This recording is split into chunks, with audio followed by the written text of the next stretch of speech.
Today's video is very interesting but sad. Every new year has a long list of athletes who have passed away, and 2022 is no exception. Let's go to today's video. Number 1. Kathy Whitworth.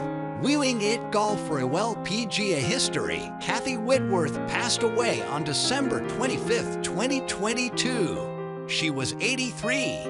Whitworth, whose LPGA Tour victories spanned nearly a quarter century and who became the first woman to earn $1 million on the LPGA, racked up 88 victories over the course of her career, the most by any player on a single professional tour. Whitworth won the first of her 88 titles in the Kelly Girl Open in July 1962. She won 6 majors during her career and broke Mickey Wright's record of 82 career wins when Whitworth captured the Lady Michelob in the summer of 1982. Her final victory came in 1985 at the United Virginia Bank Classic. All that was missing from her career was the U.S. Women's Open, the biggest of the women's majors. Upon being the first woman to surpass $1 million in career earnings in 1981, she said, "I would have swapped being the first to make $1 million for winning the Open, but it was a consolation which took some of the sting out of not winning." Whitworth was the AP Female Athlete of the Year in 1965 and in 1967. When she easily beat out Wimbledon singles champion Billie Jean King. Whitworth was inducted into the World Golf Hall of Fame in 1982. She was the LPGA Player of the Year 7 times in an 8-year span 1966 through 1973. She won the Vare Trophy for the lowest scoring average 7 times.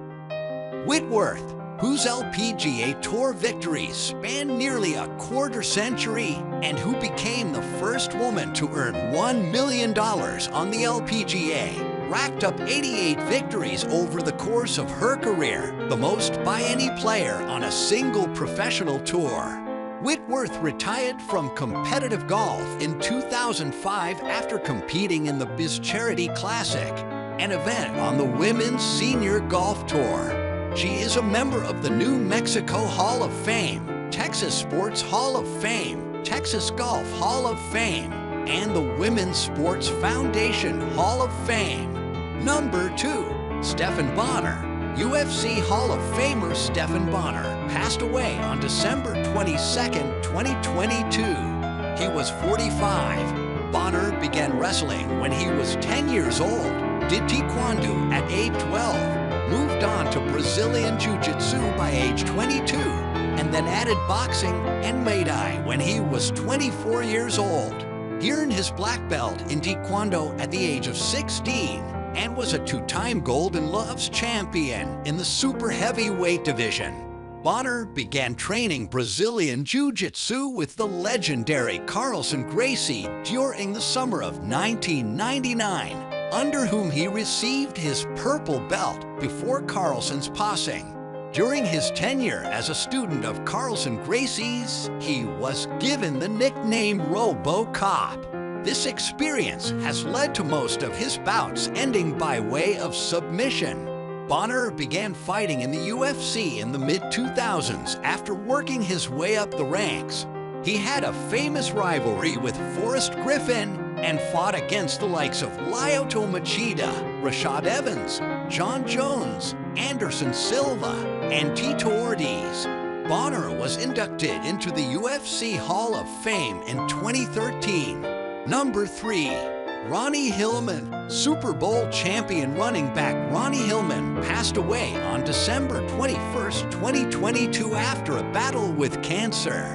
He was 31. Hillman was drafted by the Denver Broncos in the 3rd round of the 2012 NFL Draft and earned the starting job in the 2013 season.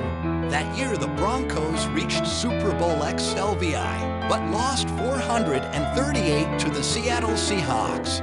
Hillman had the most productive season of his career in 2015. rushing for 863 yards and 7 touchdowns.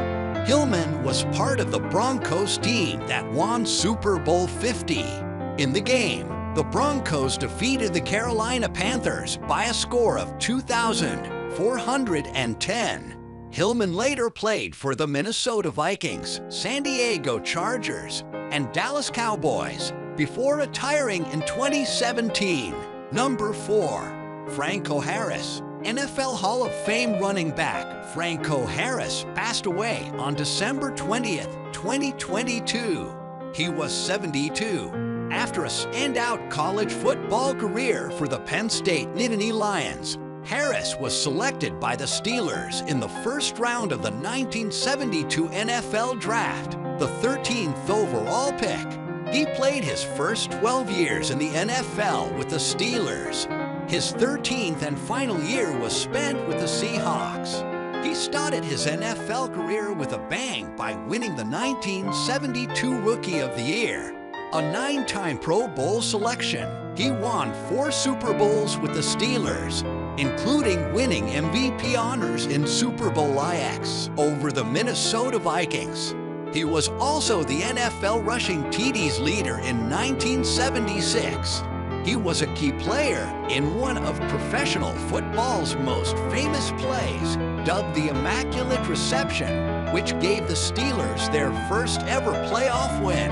In the 1972 playoff game, the Oakland Raiders were leading the Steelers 76 with 22 seconds to play when a Terry Bradshaw pass was deflected away from intended receiver John Frenchie Fuqua Wright as defender Jack Tatum arrived to tackle Fuqua. Harris snatched the ball just before it hit the ground and ran it into the end zone to win the game. Upon retirement, Harris opened a bakery and became a serial entrepreneur. He was inducted into the NFL Hall of Fame in 1990. Number 5. Christian Salisbury. Canadian Football League player Christian Salisbury passed away on December 17, 2022 after being shot. He turned 25 just 5 days before. The 5'8" wide receiver who got his start at Itawamba Community College was known for his speed. Salisbury was later a 2-time All-Gulf South Conference selection at West Alabama, where he led the team with 1,223 all-purpose yards during his senior season in 2019. Salisbury played in 8 games for Edmonton in 2022 after being signed in May. He was named the Elks' most outstanding special teams player for the 2022 season. Salisbury also had a stint with the FCF Beasts. Salisbury was shot at a party in Walls, Mississippi, in the Memphis-Maryland area, and died en route to the hospital. The purported shooter was arrested later that day.